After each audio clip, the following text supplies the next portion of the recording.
Hello YouTube, and welcome to our next episode of EcoSwap. This will be our first episode focusing on a mammal, and I can't believe it took this long. No, Sky Bison and Pikachu don't count. Sky Bison have 6 limbs and Pikachu lay eggs. We'll be taking the biggest of the hell pigs, Daeodon shoshonensis, and putting it into the world of Hyrule from Legend of Zelda.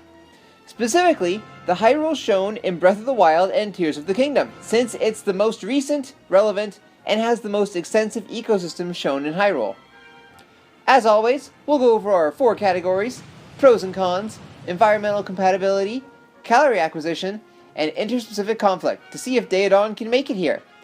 Can the big hell pig make it in a land terrorized by pig-themed goblins? Or will it perish in the blight that's overtaken this land? Let's find out. They call me Mr. Pig!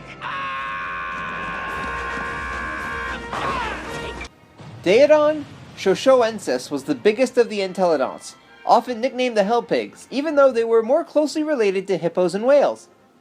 It lived about 29 to 15 million years ago, from the early Oligocene to the early Miocene. Entelodonts like Daeodon lived across North America with some relatives in Asia.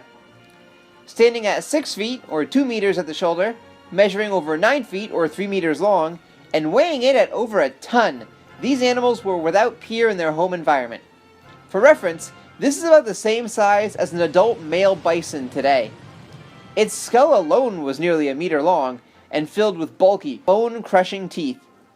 Speaking of teeth, Daeodon ate like a pig, or more accurately a boar.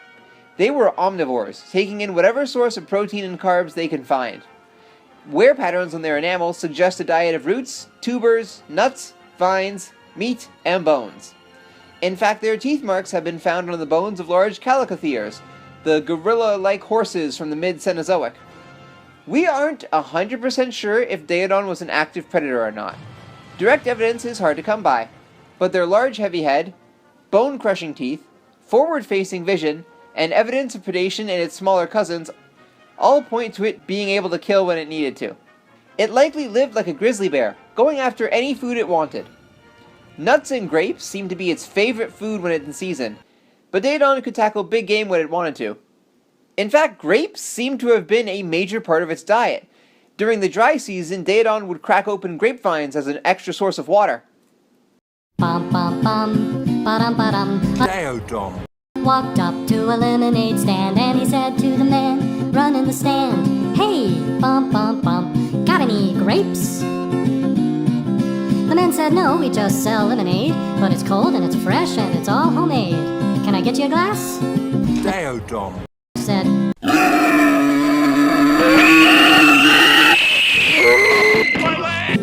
then he waddled away, waddle, waddle. Besides the plant matter, Daeodon would have hunted a wide variety of mammals. Rhinos, horses, camels, llamas, peccaries, large rodents, oreodonts, calicotheres, and hippo-like anthracotheres would all be on the menu. And none would have put up much of a fight against a 1-ton murder pig. Even its biggest prey, the 1-ton Moropus and the half-ton Diceratherium, wouldn't be able to fend off a determined orc bison. Only the largest animals that lived in the same environment, like the 2-ton Metamynodon, a rhinoceros relative, or the 4-ton Brontothere Megacerops, would have been safe as adults. The environments Daeodon lived in were warm floodplains, open forests, and grasslands of Miocene North America. Temperatures were slightly warmer than today, with the global average being 18.4 degrees Celsius, or 65 degrees Fahrenheit. Even in Antarctica, the average summer temperature was 10 degrees Celsius, or 50 degrees Fahrenheit. Relatively open terrain would help the hell pig chase down big game, but it needed some kind of cover to pull off an ambush. Daeodon is a big pig after all. Yup.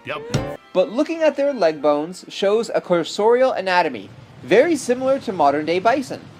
Being a hoofed predator means Daeodon had a great sprinting speed, and could probably briefly hit speeds of over 30 miles an hour, or 48 kilometers per hour.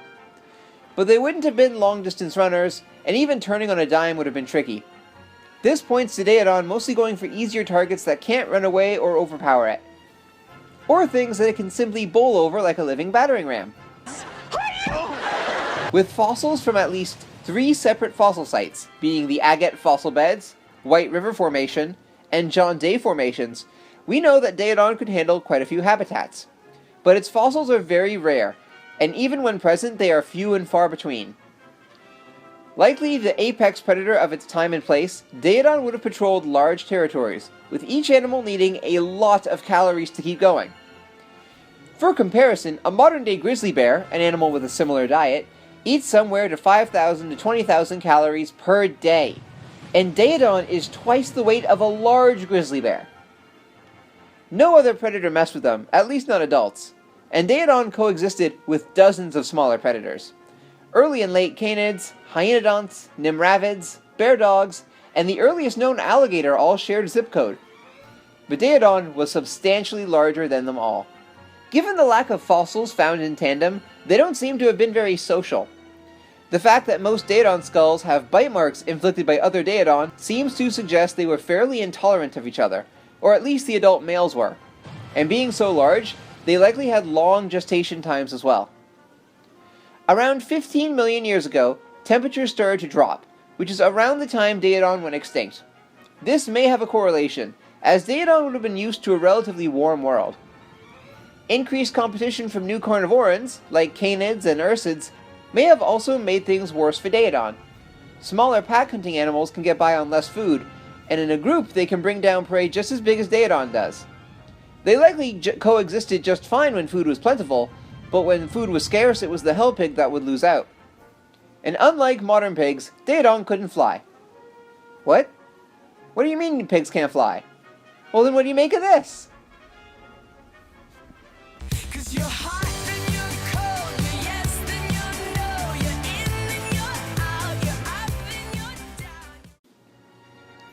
The land of Hyrule is a huge expanse, covering a wide variety of habitats and biomes.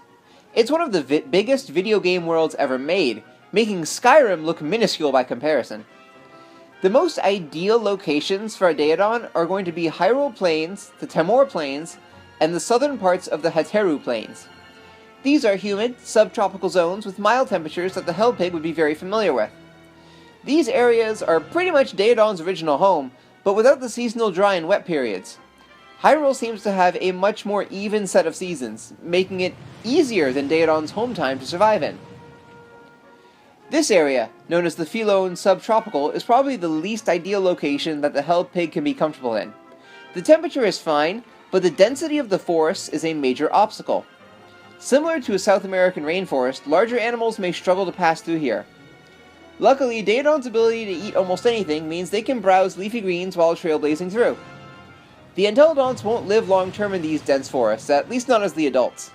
But once they get through the forest and into the South Hateru area, the foliage opens up and allows them to explore an even wider area for food. The Zora region would be fine climate-wise, and the terrain only offers minimal obstacles. During their wet season, in Daeodon's home time in North America, the floodplains would have been, well, flooded. Hell pigs may not have been superb swimmers, but they can cross water just fine. Wading through shallows is no issue for such a big animal. Deeper water will slow them down, but a determined hell pig could make it across a lake if need be. The steeper plateaus of Zora's domain would be a challenge. Daeodon lived in a very flat region, like today's American Midwest. It has no experience with climbing steep terrain at all, and anything more than a rolling hill is going to be too much for them. Ah, my old enemy. Stairs. Which leads us to the mountains. Hyrule is littered with steep cliffs and mountainous peaks, all of which are inaccessible for our porky predators. They're pretty much incapable of climbing, so all of these areas are off limits. That includes the Hebra Frost Zone, extremely steep terrain, and snow-covered year-round. For a mammal, Daeodon has poor cold tolerance, due to their sparse, thin hair. Its home time was like the African savanna, with temperatures rarely falling below 50 degrees Fahrenheit or 10 degrees Celsius. The Frost Zone is way below freezing, so cold a human, or pillion in this case, can die within minutes without proper protection. Daeodon won't be able to survive here, and any push to this realm will perish within hours. Only their large size keeps them from dying immediately. Hey, Jack. Nice of you to drop by. Never heard that one before. On the other end of the temperature spectrum are the Goron Mountains. It's so hot here that textiles and fibers will catch on fire solely from the air temperature. Once again, special protective equipment is needed not to burn up immediately. While Daeodon likes it hot, this is ridiculous. They won't be traveling to this area. It means it's hot and I'm dehydrated, Bob! Finally, that leaves us the Gerudo Desert. While hot, it's within what Daeodon can tolerate, at least in the outer areas. Though due to other reasons we'll get into later, Daeodon won't be common here. This will mostly be younger individuals pushed out of the prime territories. So while some areas of Hyrule are off limits, its huge size and wide variety of biomes means that Daeodon won't have any issues finding places to live comfortably. In fact, here's an outline of the range of Daeodon will have in blue, with the most ideal habitats highlighted in green. This is a decent chunk of land, and that means their population will be stable here. These are some big pigs. Will they be able to find enough food? Hey, how you doing, darling? My name's Pig. I'm here to teach you the #1 meat seminar. 1, on cutting your chuck, and 2, on f***ing your f***ing mouth. As I stated earlier, Daeodon was an omnivore that would eat almost anything. With such a wide diet, it's spoiled for choice, and Hyrule is a buffet. We'll start with the berries and cherries, the usual warning sign of an incoming pig. On the vegetarian side of things, we have 2 species of pumpkins, apples, over 6 species or varieties of melons, coconuts, carrots, onions, nightshade fruits, radishes, bananas, peppers, raspberries, acorns, chickaloo tree nuts, dandelions, amaranths, 2 species of saflina, thistles, various assorted herbs, 2 species of truffle, and 12 species of edible fruiting mushrooms. Remember, Daeodon's diet was more plant-based than meat-based. After all, veggies can't run away from you. An animal like this will always go after the highest caloric value with the lowest energy cost. Life is lazy like that. Other things are friendly neighborhood hell pigs will be shoving down their gullet or any small sources of protein too slow to escape them. In Hyrule, this includes snails, bird eggs, lizards, crabs, frogs, beetles, bees and honey, crickets, choo-choos, and Diplocalus. Wait, what? What's a carboniferous amphibian doing in Hyrule? What do you mean they're called sticky lizards? Is Nintendo already doing a Spec Evo project here? Anyway, I guess now we'll just move on to the bigger game. This includes horses, donkeys, dondons, ibex, goats, sheep, boars, buffalo, rhinos, ostriches, bokoblins, and octoroks. Horses and rhinos both existed with Daeodon, and it will find them a nostalgic food choice. Horses are arguably the most common herbivores in Hyrule, so based on that alone, the hell pig was going to be well fed. The rhinos are a woolly species, so they prefer the colder area and won't have to deal with Daeodon very often. Animals like the ibex, goats, sheep, boars, ostriches, and buffalo are all relatively new to Daeodon, but they offer great food options and visually aren't too different from animals they coexisted with. Especially the water buffalo, which is the perfect size for a Daeodon Happy Meal. The hell pig won't have any issues hunting these guys. Octoroks are also on the menu and are the first of Hyrule's unique fauna. A terrestrial cephalopod, they are an aggressive predatory species that shoot rocks at incoming animals as prey, usually Hylians. They have no ability to threaten an adult Daeodon, though they may be a threat to piglets. Their soft, squishy, boneless bodies pose no resistance to a determined hell pig looking for calamari. The rocks they fire could cause bruises, but are unlikely to cause long-term damage. At best, an Octorok could strangle a Daeodon from inside its throat, which would kill both, but I find this unlikely as they don't appear to have muscle control after death like real-world cephalopods. Yeah, this is one Squid Game where the squid isn't coming out on top. The Dondons that I mentioned earlier are a Perissodactyl, a type of horse ancestor in the world of Legend of Zelda. While also unfamiliar to Daeodon, a lot of its prey were things like tapirs, horses, and rhinos, and so the Dondon fits into that perfectly. And lastly, we cover the bokoblins. I'm sure you all expected them to be in the threats and competition section, but the truth of the matter is, well, they're kind of, let's just say their self-preservation skills need work. That, and if a near-naked twink with half a stick can easily take out a whole gang of them, a roided-out hog hippo will decimate them. A tribe of bokoblins is a waiting meal ticket for any adult Daeodon, and it's not close. In the world of Hyrule, due to the influence of Calamity Ganon, every month a blood moon occurs, reviving any slayed minions of Ganon. This process is the only reason bokoblins won't go to extinct due to Daeodon's introduction. And them being revived just means more food running around cooking itself. The Hell Pigs are going to love them as prey. Too slow and too dumb to escape and too weak to fight back. I feel like I'm missing a food pigs love. It's on the tip of my tongue. What is it? God, I'm gonna remember this later at night, won't I?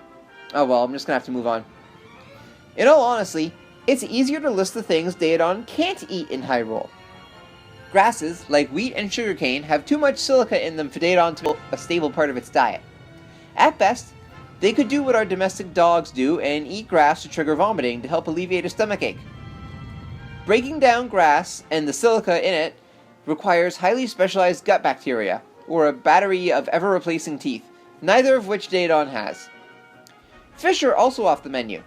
Not because Daeodon can't eat them, but because it can't really catch them. With hooves and no claws and only a mediocre at best swimming speed, the Hell Pig lacks any adaptations to hook them up. The sand seals of the Gerudo Desert are not available prey, at least not normally. These walrus-like pinnipeds are fast in deep sand, swimming around horse-running speeds. Daeodon has no chance of catching them, which is a shame because the body fat on these things can keep a pig alive for weeks. And lastly, may whatever god you believe in have mercy on the poor Hell Pigs that try to eat chickens in Hyrule.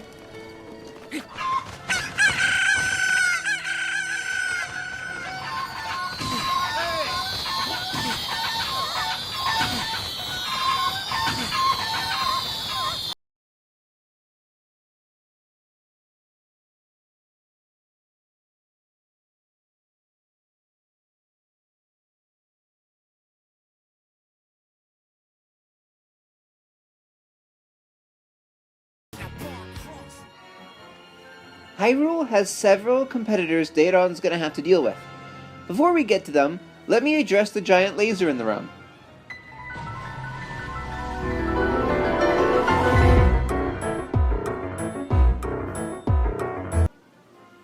Guardians only attack Link and other Hylians, and don't react to the presence of wildlife. Our Intelligents will be fine to wander the fields and swamps of Hyrule without giant spider robots blasting them to smithereens. First real competitors are wolves. Hylian wolves, which include 3 species, the Marudo wolf, the Wasteland Coyote, and the Cold-footed wolf, tend to live in groups of 3 and hunt small to medium-sized game. They have no issues attacking humanoids, but are quite fearful if one of their pack is injured or killed. Plus, the Hell Pig is used to living alongside smaller carnivorans. Wolves will likely treat Daeodon like they do bears, keeping their distance and occasionally fighting over kills, but highly unlikely to attack an adult. Which leads us to the next competitor, bears. Daeodon directly competes with them, as both are large, solitary omnivores that patrol large territories and eat whatever they want. Hyrule has 2 species of bear, the Grizzlemaw and the Honeywore. The bears in Breath of the Wild appear to be substantially larger than those in real life, large enough to equal or potentially outweigh Daeodon in mass. And they eat the same things as Daeodon, common fruits and vegetables, roots and tubers, mushrooms, small animals, birds, eggs, honey, and of course, meat. What we have here is a surefire recipe for competition. Both these territorial mammals won't tolerate the other inside their territories and their diets overlap extensively. But which will come out on top? Both, actually. While I've been comparing Daeodon to bears a lot in this video, some of you may have noticed the notable differences. Bears can graze and are famous for their love of fish, as well as getting a lot of their protein from insects. And both in the real world and in Hyrule, bears tend to live in colder, temperate to polar regions and in thick forests. Daeodon, by contrast, prefers more big game and warmer temperatures in open habitat like grasslands.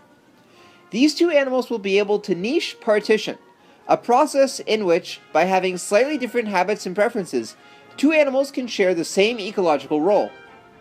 This isn't to say that bears and Daeodons won't occasionally fight. At kill sites, when fruits are ripening, or during times of scarcity, the 2 super predators will absolutely come at odds. Most of the time, whichever individual is heavier and larger will succeed in chasing off the rival. But if the two animals are of near equal mass, then a brutal fight is likely to occur.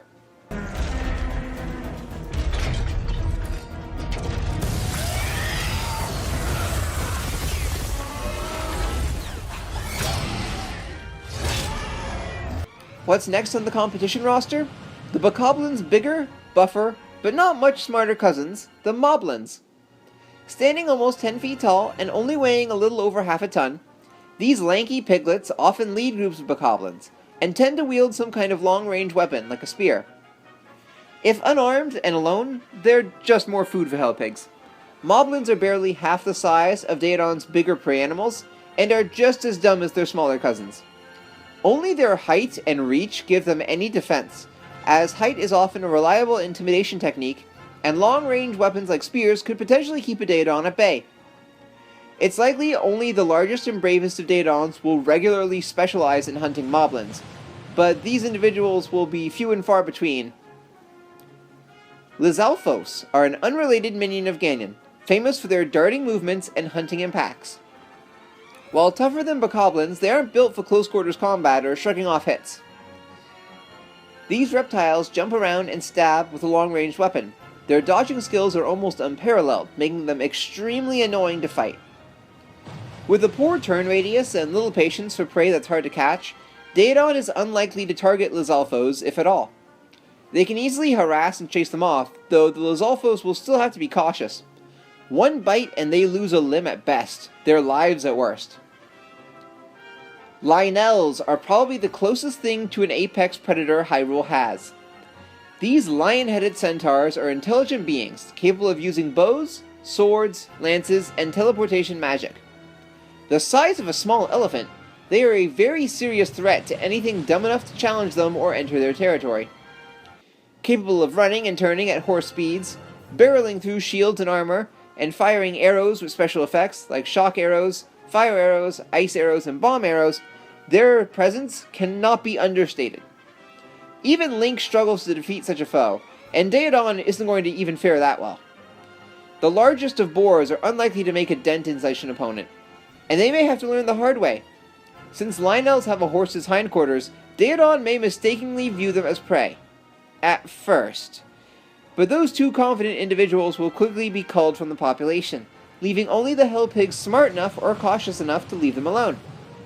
Of course, we have the Hinox, which is hilariously too big for Daeodon to mess with.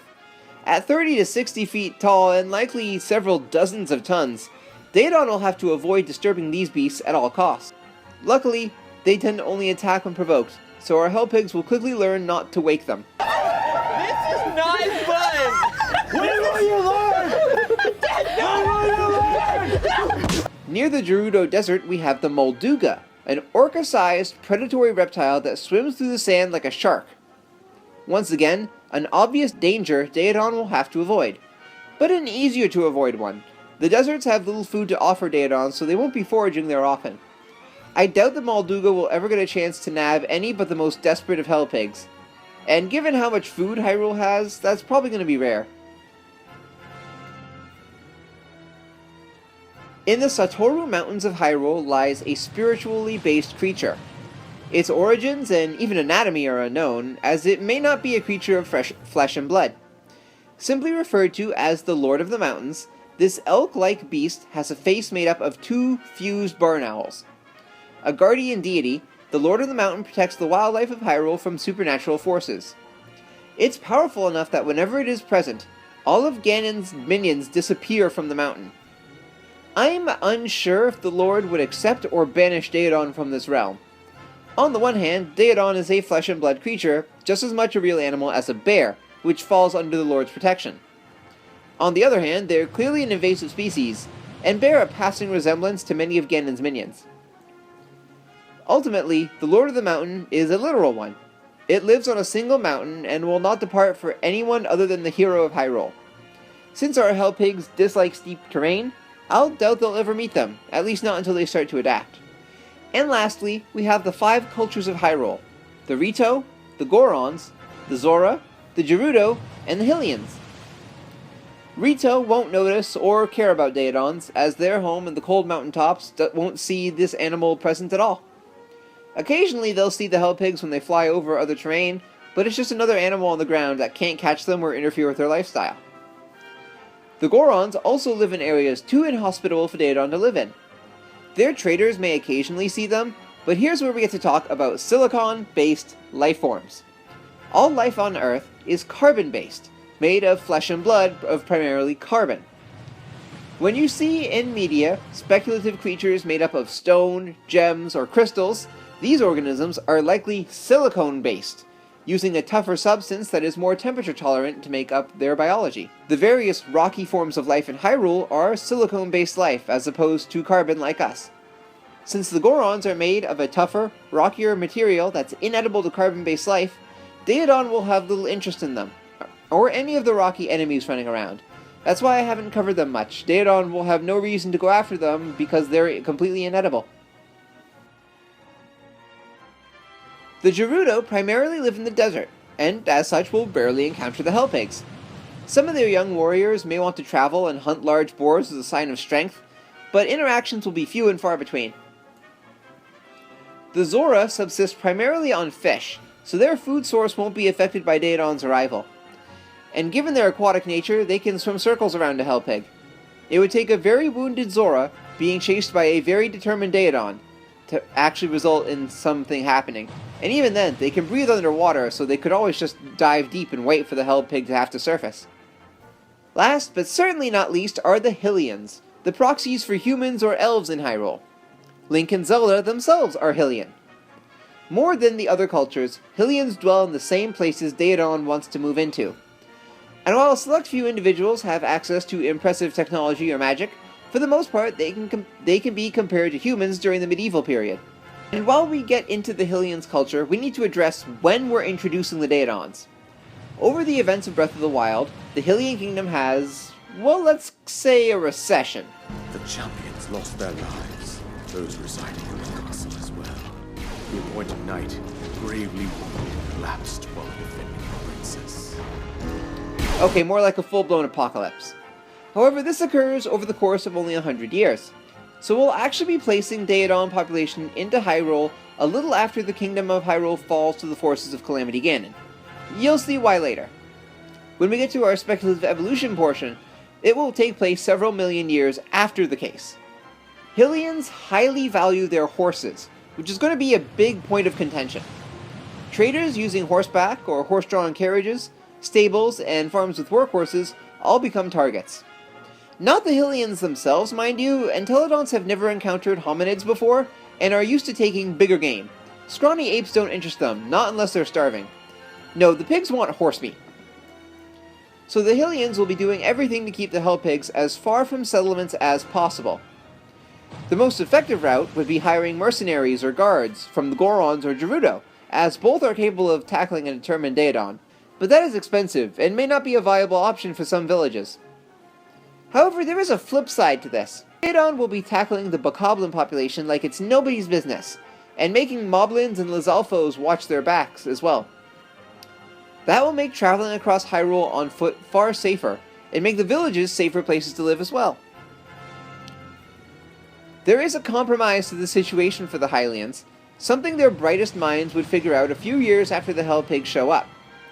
And it's not unprecedented. In the real world, some local peoples, especially in Southeast Asia, rely on the local apex predators to keep said predators away.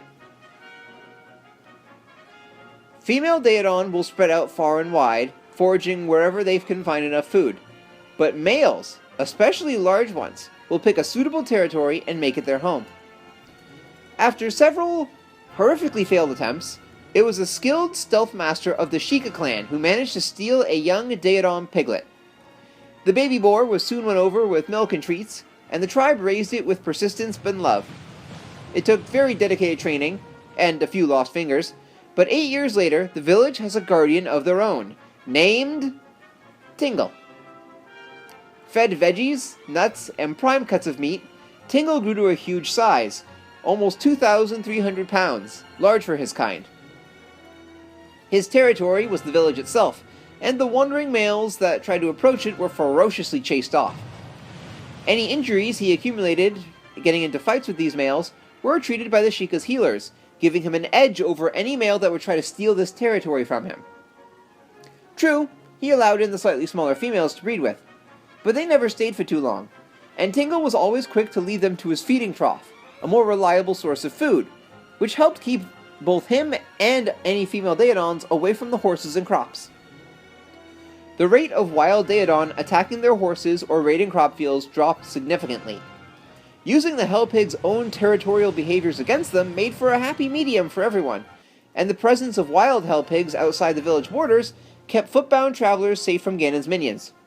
Yes, actual Hell Pigs are more effective at keeping the peace than real-world cops. So, how does Daeodon do in Hyrule? They absolutely thrive. The habitat is well suited, there's a plethora of food for them to pig out on, and while there is competition, it's nothing worse than in their home time in the Miocene. Daeodon makes Hyrule its home, and over time, new species will branch off and diversify over millions of years. While they do make themselves a problem for just about every living thing, the good they provide at restoring the ecosystem and civilizations to a pre-Ganon time makes their arrival mostly appreciated. Before we get into the speculative evolution part, I want to take a short moment to use whatever influence I have for something good.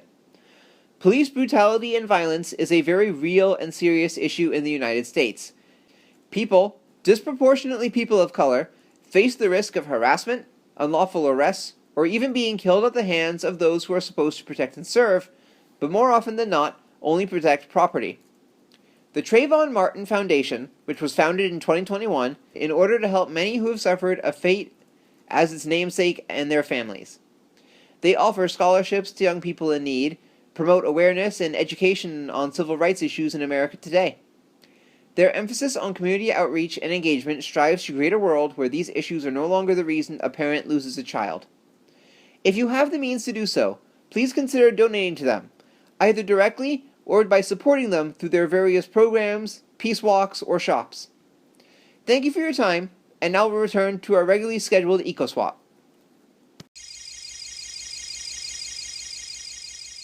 Hello? Look! Hey! Listen! The Mountain Pig, Lanarublin Thanatos. After millions of years to adapt, those Daeodon too small or weak to keep a prime territory in the lowlands and swamps were pushed to the limits of where they could survive. With less food and a colder climate, many didn't survive, but a small group persisted, and eventually became adapted to a tougher terrain. Only 1/4 the size of their ancestors, Lanarublin is an example of neoteny. This is a process where an animal retains infantile traits into adulthood. In the real world, good examples of this are the amphibians axolotls, which retain their gills and fully aquatic nature into adulthood, and dogs, which keep their puppy-like behavior and ability to learn. Lanarublin is not only smaller, but it keeps a thick coat of coarse hair as protection against the cold. Hooves more akin to those of a goat allow them to scale steep terrain, huge rocks, and near vertical surfaces. It's rather unnerving to see a tiger-sized Entelodont climb over a ridge that looked like a sheer drop-off. Their lungs are far more efficient, aided by blood thick in red blood cells for a high-altitude lifestyle. They reach adulthood in half the time of their lowland relatives, and have become far more carnivorous as well. Bokoblins, goats, boars, deer, foxes, and young rhinos make up their diet, as well as cold-hardy crops, like carrots. Lanarublin usually doesn't attack Hylians, but given the lack of options on the peaks, occasionally they turn man-eater. Few Hylians have lived being attacked by determined mountain pigs, especially given that these pigs hunt in packs. Their neoteny has also given them a higher tolerance of their own kind, since young Daeodon must be peaceful with their siblings and mother. Lanarublins live in small social groups, usually made of 1 to 2 males and 3 to 4 females with their young. Adults normally hunt solo, but their loud calls and grunts will quickly bring in packmates. The prey they exclusively target in groups are the rhinos, and even the large adult on the menu for mountain pigs. The sounds of such hunts are carried by the wind for miles, often haunting people with their banshee calls in the night. Legend says of a dragon that flew in and terrorized the mountain villages, only to be driven off by a great horde of Lanarublins, led by the Lord of the Mountain itself. The Zora's Bane, Zoroblin and Thracopotamus. In the deeper waters of the Zora's kingdom lies another menace, one that has made life a little bit harder for the Zora people. Zoroblins are a hippo-like descendant of Daeodon, with short legs, a heavy-set body, and the same powerful jaws and giant tusks as their species name suggests. Weighing in at almost 3 to 4 tons, herds of these violent, aggressive mammals patrol the waterways. Most of their diet is plant matter, with aquatic plants like horsetails and lakeweed being their bread and butter. Unlike their ancestors, they can eat grass, though they've yet to adapt the same specializations real-world hippos have. The gap in calories is filled by fish, turtles, crabs, fruits, vegetables, and water buffalo. Should the big-horned bovines linger by the water's edge, many find their heads cracking between the jaws of a Zoroblin. Males control a herd of females and their offspring, and are extremely intolerant of other males. Vicious fights can break out if two equal-sized males find themselves in the same river system. Our younger males are chased out upon maturity, to either perish or make their own harems elsewhere. Mothers are highly protective of their young, and have even been documented killing lionels that get too close. While their size and girth gives the impression Zoroblins would be immobile on land, the reverse is often more true. They can gallop at speeds of 25 miles an hour, fast enough to outrun anyone on foot, and even get the drop on unsuspecting horses. The only organism in Hyrule that doesn't fear them is the Hinox, though even still it keeps its distance and is more likely to walk around a herd than crash through it. Zoroblins are too much trouble, and their 3-foot tusks can make for a painful toe injury. The Zora despise these creatures, as they block up the waterways they use to travel and will attack them on sight. While a skilled Zora warrior can dispatch even the largest males one-on-one, attacking one without drawing the attention of the rest of the herd is near impossible. When lone Zora traders never return home, a Zoroblin is likely to blame. Though, like the Daeodon's arrival did, Zoroblins keep Ganon's minions on their toes. Bokoblins, Moblins, Lizalfos, and Lynels are scarce when these herds pass through. Hylians and Zora are perceived as less threatening than the pig demons and kin, so many traders will take their chances the Zoroblin will kill bigger game, and more commonly this is the case.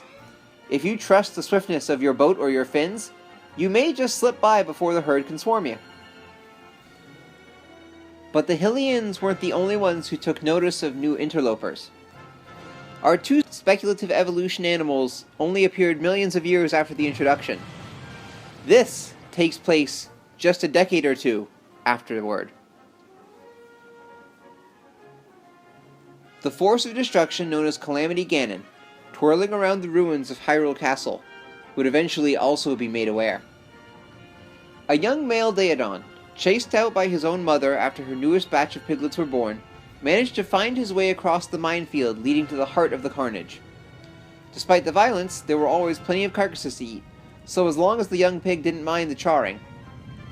Bokoblins were an easy game, and while he had to avoid the bigger creatures, they weren't too hard to outrun, and their short attention span made the getaways easier.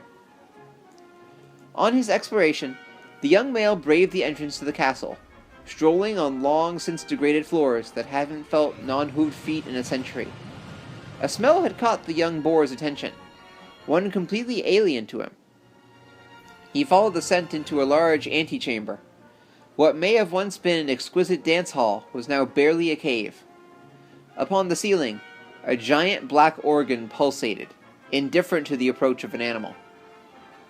The young boar sniffed deeply, trying to categorize the object on the ceiling into the two most important categories in its life: food and not food. A glob of black, sticky substance drips from the beating heart, splattering on the ground. The Daeodon takes a step back, but no further. As the thick miasma shudders the force of its impact, our young boar approaches, sniffing intensely. He was being convinced this belonged in the food category. As his snout hovered a few inches in front of the slop, it sprung forward and lashed onto the Daeodon's face.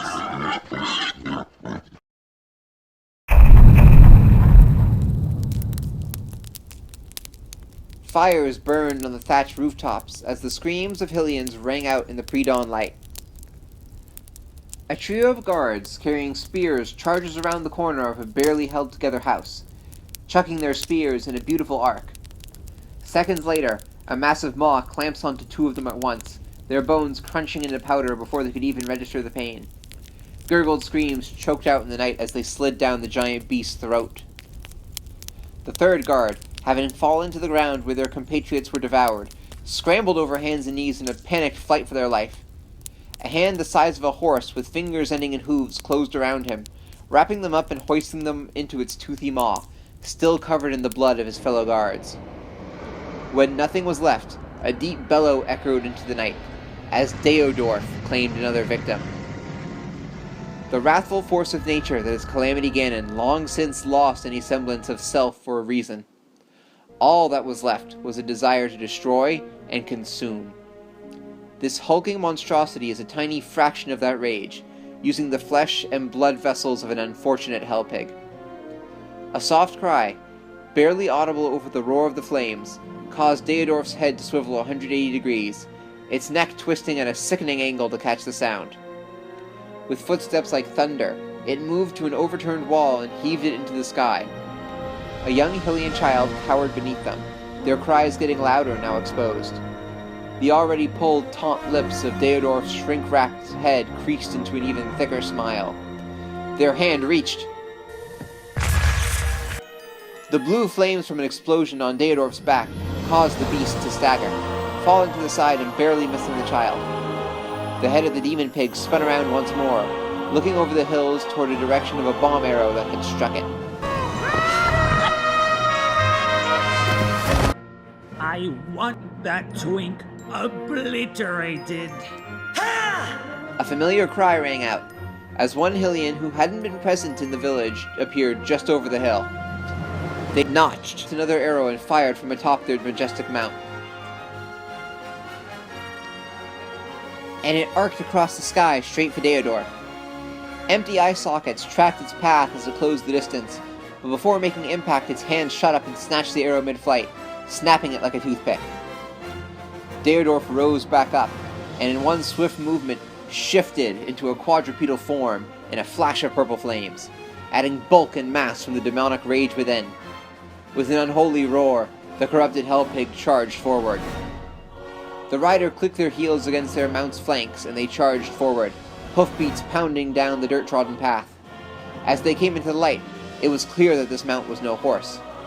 The light brown fur on its body and blonde mane were the only thing in common with her namesake, Epona. For this Hylian had tamed not a horse, but a Daeodon, who barreled through a head-high fence with a flip of her chin. Raised from a piglet, its loyalty was unwavering for the lone traveler. Daeodorff spins its body to match its head, and bellows as it charges in response to the challenge. Two more arrows deflect off the demon pig's teeth as the Hylian leapt into the air. Daeodorff follows him with their gaze, missing Epona crashing into him and clamping their jaws around the demon's knee. As soon as Daeodorff's attention shifts to the pig, their rider lands on Daeodorff's back and makes a flurry of slashes with their sword. Another unholy scream leaves the demon's mouth as it falls backwards, crashing into a cart full of cabbages. The rider whistled and Epona released their current chew toy, backtracking to catch the rider on her back. The Hylian swapped to a bow once more and knocked a shock arrow, firing less than a second later. Daeodorff started to ride, but the electricity crackling through its body kept it pinned. The hero rode Epona up the monster's chest, dismounted and struck the Master Sword right into the demon's skull. And then a giant hand reached up and grabbed him, pulling him and the Master Sword out in one swift motion. Daeodorff rose, throwing Epona off while focusing solely on the person in its grasp. I am the bane of my sword. I am the thing that comes in the night and comes with hunger. I have no rest. I have no home. I am just it. I come to feast. I've come to fight. Nothing less, nothing more. And you have provided me with a feast like no other. For that, I thank you. With one flick of the thumb, the hero's body went limp. Daeodorff roared in victory, tossing the now lifeless body to the side. Epona struggled out from the rubble she had been tossed to and ran to her rider's body. She sniffed it intensely, then nudged it to try and get a response. She whimpered, a sound rare from such a pair of jaws. Daeodorff began moving back towards the child, who was trying to cower underneath a charred door. A roar caught its attention. Epona's jaws were wide as her deep squeal echoed into the night. Daeodorff would have paid her no more mind, but something caught its eye. A faint glow from their forehead, in a shape even Daeodorff's rage-filled mind could recognize.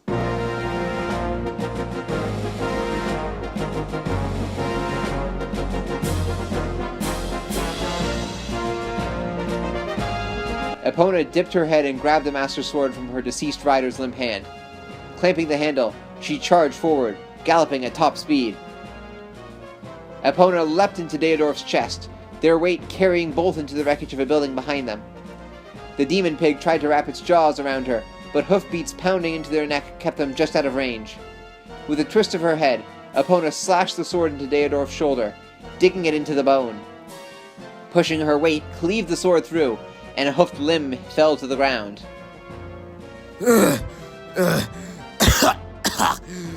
How is this possible? How? How am I literally getting my ass kicked by a literal pig? I get the comedic irony here, but a pig? But Epona wouldn't stop there.